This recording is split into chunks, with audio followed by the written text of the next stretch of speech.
All right. I think I'm good to go. Okay, first of all, guys, thank you so much for all the love and support on the last video. Like I purposely tried not to look at all the all this like this like I have the YouTube Studio app on my phone and I purposely tried to like not look at the statistics or look at the views or the subscribers or anything, not because it's because I didn't care. Like I want to read y'all's comments and stuff like that. But I didn't want it to become something where like something that I was doing to be vulnerable and to push myself became something that was like performance based and like how well are my videos doing. Um, but I was curious and I still wanted to know. So I checked and I'm like 200 views on my last video? Like that's crazy. And every all the comments were so nice. Like some guy left some really long comment which I'm going to read. I'm going to read all of them. But that was really cool. And it makes me excited to do more of this and continue to share what I'm learning in this stage of my life because I am taking in so much information and I'm really trying to process it all. And I think this is a good way for me to process it as well as to share it. But also I kind of want to rant about some things that I just think are cool, which is definitely what I'm going to use this channel for. And one of those things is music. This video is just going to be about music that I think is super cool. And stuff that I want to share with y'all. Music has like always been such an important part of my life. Like without music, I don't know where I would be in life.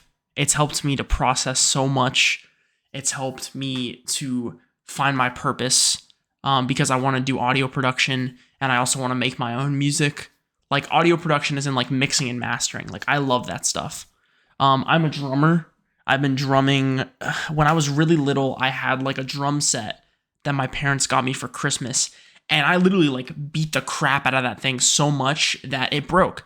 And then I didn't play drums again until about 2 years ago, where the church I was working at said, hey, we'll give you guys lessons. Me and my buddies will give you guys lessons if you play in our student youth band. And I was like, heck yeah, I want to do that. So I've been playing drums ever since then. I've always had like kind of like a sense of rhythm, like a very good sense of rhythm. And I've always just been drawn to music. So it kind of it comes naturally to me. It makes me come alive. As it does for so many other people. I really think it's a universal language. It's a way for us to connect with one another. And I just kind of want to rant about music for a little while. Growing up, I kind of like very young age. A lot of what my dad listened to was like, I remember a lot of U2. I remember some Mute Math. Just like some pretty basic rock stuff. He was a drummer as well. He did Drumline, which I think is so cool.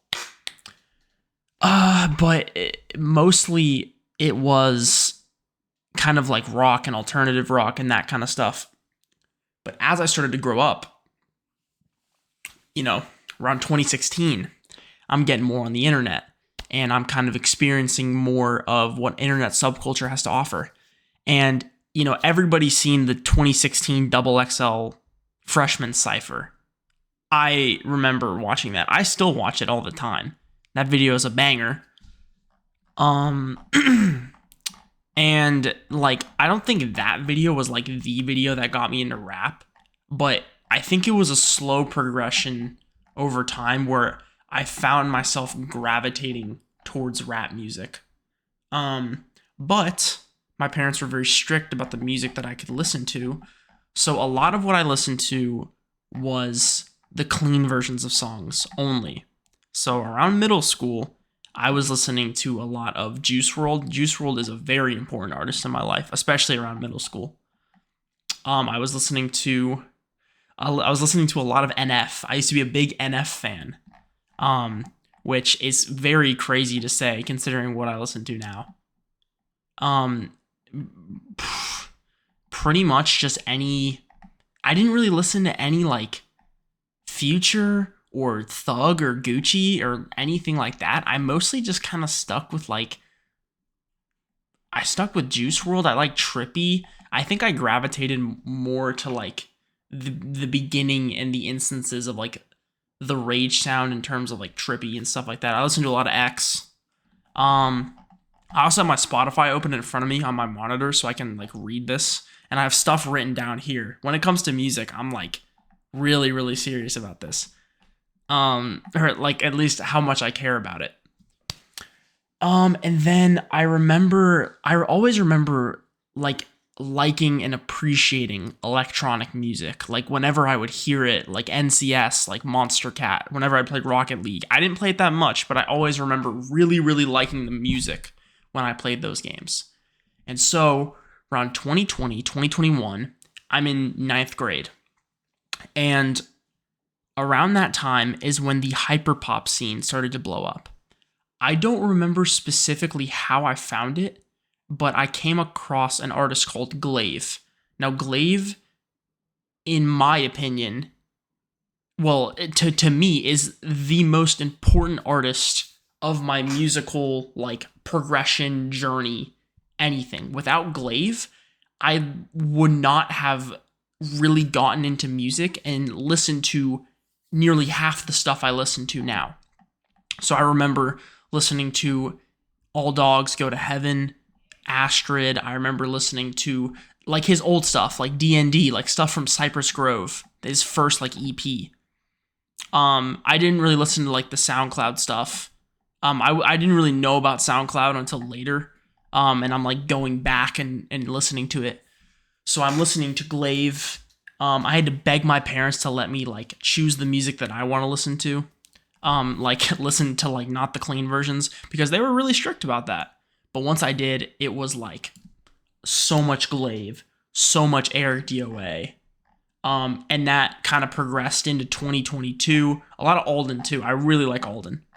To where 2022, I switched from Amazon Music to Spotify, and I made a playlist that I just titled C for my name, and any song that I like, I just throw it in there. I have like a bunch of other songs that I have in different other playlists, but like this is just like everything. So it's nice. I kind of get to go back and like look at my past and like my inception.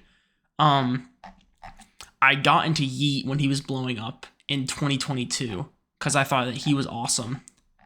And I listened to a lot of that, and that sound kind of led me to Playboi Carti, and I listened to so much Whole Lotta Red. I don't know what it was, like the Cash Carti stuff. I still love it now, but didn't click for me as like the darker Whole Lotta Red stuff that was like popping up at the time. A very important thing that I need to explain is around 2021, I get involved in a friend group of a mutual friend of mine, and these people all go to a STEM school that's separate from my school, but I'm playing League of Legends on Discord with them all the time, right? I get to know these guys really well, and they're still some of my closest friends these days. And one of the guys, his name is Grady. Now, Grady is very, very important to the music that I listen to because he introduced me to a couple artists that really, really shaped. And the biggest one was Blade, or Bladey, however you want to say it. Anything Drain Gang related, he was listening to it. And at first, I'm pretty sure I just picked it up immediately. I know a lot of people kind of have like a curve to where they don't really, it's weird. It's almost like I don't really know what the word is. Like a principle of like how people go from not liking Blade at all to really, really liking Blade, and there's really no in between. But like as soon as you get it, you're like all for it. That happened to my buddy Evan because all of 2022 sophomore year, I'm talking about Blade, I'm talking about Drain Gang, I'm listening to Ice Dancer, I'm listening to The Fool. The Fool is my favorite Blade album to this day, and it's a really important Blade album to me, especially Ego Baby. And I'm just listening to all this and I'm taking all of it in. And then I start to see all of the art and the imagery that he's using with all the different cryptic symbols and sigillisms and kind of like the chaotic styles, very colorful, in your face stuff that he's using. And the more I took that in, the more it just really, really spoke to me and just interested me. I have always loved incorporating very colorful designs, stuff that kind of looks like low effort. You know what I mean? In a sense where it's just like a lot of things on a page at once and it's very chaotic, but everything kind of has a purpose. There's a lot of meaning behind it. And just the Drain Gang, like Young Lean, Sad Boys, like all that aesthetic, I just loved it. And I still love it. Blade is, I think, was my number 2 listened to artist last year. So I still listen to Blade a lot. Because of Playboi Carti and me liking Rage Sound, around 2022, I started getting into a lot of Destroy Lonely and Ken Carson and Homicide Gang. I remember one of the first concerts I ever went to was the 2022 Destroy Lonely Homicide Gang No Stylist tour. And I went, and Ken Carson came out, and he played Freestyle 2. I remember how crazy that pit was. That is still like probably a top 5 concert I've ever been to this day.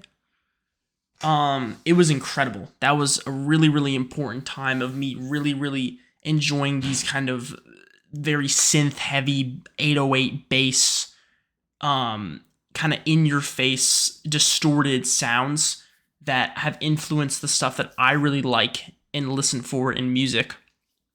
Around 2020, 21, I got into 2 Hollis a little bit when he was doing White Tiger and Safety. That was a really big song at the time in the underground hyperpop scene. But I'll get more into that later because he is amazing now, even more so than he was before. I always kind of came back to electronic music and hyperpop. And 2022, I'm gonna look up the date. Actually, there was an album that came out in 2022 by an artist called Breakins. Now, Breakins is like a glitch pop, hyper pop, Midwest emo fusion in this album. And my buddy Grady, again, put me onto this. And I just remember, like, oh my gosh, this is the coolest thing ever. And this is one of the first albums that really resonated with me in terms of the themes of where I was at in life, especially with kind of dealing with identity and stuff like that. So Breakins is very important to me. I remember my friend was really into JPEG Mafia, and I remember seeing the LP cover on his phone of like him hugging the girl, and there's like the smoke, and I was like, that looks really cool. What is that? So I listened to JPEG Mafia, and I'm already in my mind kind of looking for harsher sounds and looking for new things, like new sounds, just the newest thing. I was just eating everything up. I was on the internet, you know? My dopamine receptors are already fried as is. So like this new chaotic sound I was eating it up. So I really, really like JPEG Mafia, and that was important to me. And then from JPEG Mafia, I went into Death Grips, which kind of I liked, but they became way more important to me later, like 2023, 2024, because the more I drummed, the more I got interested in drummers, and the more I realized that Zach Hill, that guy is an absolute unit. Like, he's one of the greatest drummers I've ever seen ever. He's insane. The speed and the power and the intensity that he plays at is unlike anything I've ever seen before. But that's besides the point. So around 2022, another album comes out that I hear about from my friend Kaylee, which is Quadeca's I Didn't Mean to Haunt You. Now, if you know Quadeca, then you know about Hive Mind. Hive Mind is a music/comedy channel, which my friend Noah put me on to, that really, really shaped a lot of the comedy in my life, like kind of the dark, chaotic comedy that like I enjoy, the kind of like shock factor in your face stuff that I just think is hilarious. But Quedeca's album is a conceptual album that takes place from the perspective of a ghost haunting, that he's taken his own life and he's haunting the living, and he's kind of observing them, and he's accepting death through that. And the sound design on that album, the themes on that album, the writing, some of the visuals on that album, like some of the music videos, like the Born Yesterday music video, are fantastic. And that really, really had a large impact on me and continues to. I find myself coming back to that album all the time. If you can't tell already, I'm like a child of the internet, and if my music taste doesn't show it yet, it will a lot more moving forward to 2023 and 2024. So I'm playing drums a lot more in 2023 and 2024.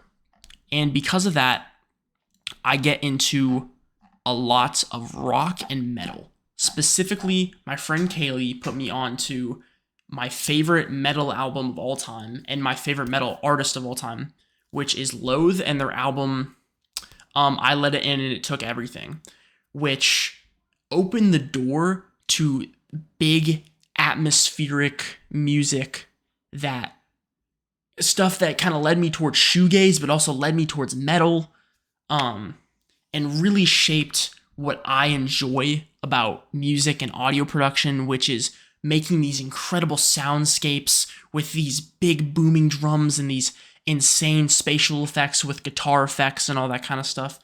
And just kind of creating an atmosphere and almost like a little world within your music.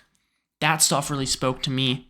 And then from there, getting into metal, I got into nu metal first. So obviously Slipknot, Deftones, like, you know, the basic stuff, the stuff that when you think about nu metal, everybody thinks about. But then, as I started listening to more, I kind of drifted more towards like the hardcore screamo side of things, which that kind of happened later, where I love that stuff. Like I went to there's a band in Kennesaw State University called Hospitality that I saw recently. If you haven't seen them yet, go check them out. They are an incredible screamo band, and I think they're the future. While I did like that stuff, I listened to a lot of shoegaze, like Slow Dive, My Bloody Valentine, some heavier, like moving more towards like heavier shoegaze stuff. I remember when I first got into Title Fight, that was a very important thing for me, and it still is. I love Title Fight. Were are great. And then what else? Oh yeah, 2023 Scaring the Hose by JPEG Mafia came out, which I think is still my favorite JPEG Mafia album. And that one is just, it's aggressive, it's experimental, and everything that I was looking for in terms of like a raw, like aggressive sound came to me in that album. And that's also how I found Danny Brown, who is just amazing. Now, I need to talk about Jane Remover, because she is absolutely incredible. In terms of what I think are the best things to come out of the hyperpop scene, I think Breakins and Jane Remover's albums, Breakins' Hypochondriac and Jane Remover's Frail to Your Senses Designated, I go back and forth, are my favorite. But I can't really say that about Census Designated, because Census Designated came out in, I think, 2023. And it is a combination of shoegaze, glitch pop. It just has the most incredible sound design some of the most incredible sound design I've ever heard in any album ever. Honestly, it's incredible. Jane Remover is pushing the envelope for what can be done with sound design. And I think she, with her new album, Revenge Seekers, also she just dropped a shoegaze album under like a random alias, which I think is so cool. I love when artists do that.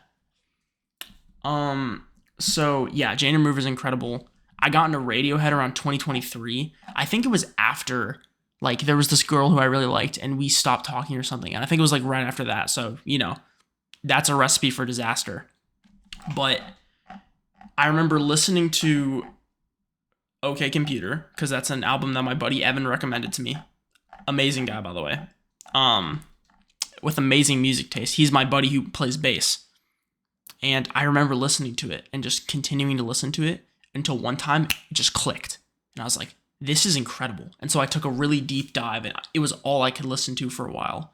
And to this day, Let Down is still my favorite song of all time. You know, everybody say Let Down underrated. It's true. It's an incredible song.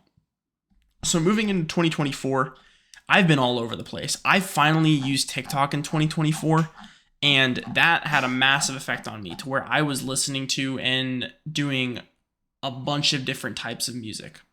Also, I need to talk about this. In the last video, I noticed that I always like kind of move around or kind of like shake a little bit when I'm talking. That's just how I am. I'm always moving. I'm always kind of like touching something, doing something with my hands. That's just what's going on. But I've never really seen it from like, you know, a looking perspective. So that was just kind of funny. Side tangent, but I got into a lot of Midwest emo in 2024, listening to like Mineral, Slow Dive, American Football, bands like that, which I still love Midwest emo so much, and I still always find myself coming back to Midwest emo. Got into Biba Doobie in 2024. Love Biba Doobie. Biba Doobie is incredible. To me, she's like a better Taylor Swift. Now, Swifties, like, don't come after me. I like Taylor Swift, okay? But I just like her instrumentation more, honestly. She's just very, very cool. Who else, man? Oh, yeah, Cold Visions by Blade came out in 2024, which I loved that album. That album, really, Filthy's production, who's the producer for that album, has always been good, and Drain Gang production has always been really good, but something about this album just, like, really hits for me, and I really like it a lot. It was just cool to see, like, Blade, like, really rapping again, which I thought was awesome. I got into Black Country New Road in 2024. You know, I've always kind of felt a little bit behind in my music. I will find like some crazy niche things though, like especially I like a lot of like Japanese punk and Japanese rock, which I guess is not really niche, but like, I guess you could call it niche. But what I mean is, since I kind of started all of this like 5 years ago, in terms of like me really getting into music, I feel like I'm always either getting up to date with what's happening now or like going back to these albums that are like, oh, how have you not heard this 80s amazing album before that I've never heard of, which I've heard of the album, I've just like never listened to it before, stuff like that. But recently, when this is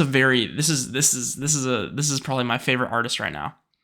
When Ken Carson announced his tour, I was like, oh, I'm 100% going. I went to Rolling Loud in Miami in 2023, and I was like, he was awesome then. Love his music. A Great Chaos is great. His new album. I'm going to go. Two Hollis gets announced as the opener, and I'm like, Two Hollis? Bro, heck yeah. Because I had already liked him for a while when Safety, his like hit single from his album White Tiger in 2020, blew up. But then I took like a deep dive into his music. Absolute cinema. Two Hollis is really, really doing like amazing things for electronic music and really bringing it more and more into like fusing it with like rap, and like hip hop and just everything that he's doing right now. I'm just eating it up. I think Trauma was my most listened to song last year,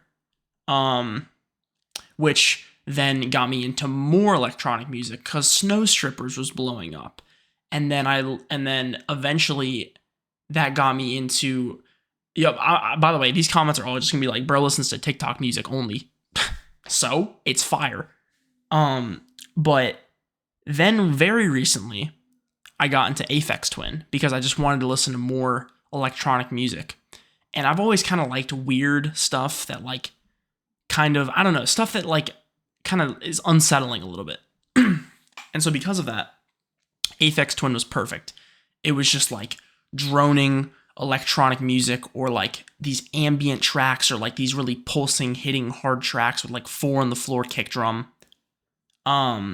That are just super, super cool to me. And I really am looking to continue to deep dive into his music because it's incredible. Nate Sib is coming up right now with 2 Hollis 2. I saw them together at their Atlanta show. That was one of my favorite shows ever. I could rant about 2 Hollis for a while because of just how much I love his music. But there's more to talk about. So, oh yeah, and then I listened to the Brave Little Abacus album. What's it called? Just got back from the discomfort, we're all right. Which it kind of reminds me of Black Country New Road, a little bit more Midwest emo. Really cool sound design. Like that album a lot. I'm trying to think because I really bounce around to a lot of different stuff. Edward Skeletrix put out an album in 2024, which I thought was really, really good and really, really groundbreaking and kind of pushed the wave. I'm not even like, I'm saying all these things and I'm looking at my Spotify and there's like way more stuff I could talk about, but this video is already 26 minutes long. And yeah, I think that's a little too long. But if you guys want me to rant more about music, let me know. I'll read your comments. Who else? Oh yeah. This year I got into Little B.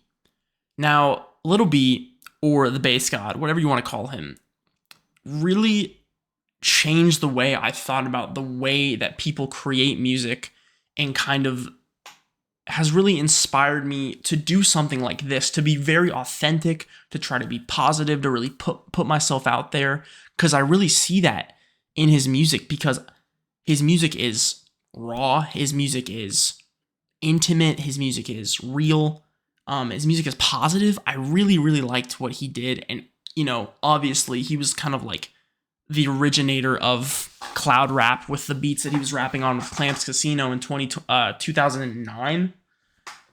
So he's very important to me, and like he's one of the originators of a lot of the music I like today. So thank you, Bass God, obviously. And then I think to end this off, I'm going to tell you about one artist who is extremely underground and who deserves more love and that you guys should check out if you like any of the music that I've been talking about, especially the electronic music. If you haven't heard of Finn Sigil yet, Finn Sigil is associated with 2 Hollis and Nate Sib. I'm pretty sure they're friends. They made like a collab tape together called Mage Archive, I believe. Finn Sigil only has about 6,000 monthly listeners right now. And he made a kind of like 2 Hollis style, like electronic album. What was it called? It was called like Finnegan or something like that. Yeah, that's what it was called. But then he came out with this ambient album in 2024 that really I thought was unique. I really, really like some of the visual stuff that he's putting out on his Instagram. If you guys haven't heard of Finn Sigil yet, go check him out. I think that he could be the next best thing, potentially, if he gets into the right market. I think that's it. I think there's a lot of stuff I want to talk about. That's outside of music. Like I've really been thinking a lot about just more and more stuff I could talk about. So I'm going to continue to post these. This is becoming like one of my favorite things to do. Even though I've only put out 3 of these, I don't know why I waited so long. I love doing this. But yeah, a little bit more of a lighthearted video today. Hope you guys enjoyed. Thank you so much again for all the love from the first video. That was like really, really cool to see that like people resonated with me being open and vulnerable. Because honestly, I think what the world needs now more than anything is authenticity and people being real with one another and people trying to be positive. So yeah, keep yourself safe. And yeah, thank you, Bass God.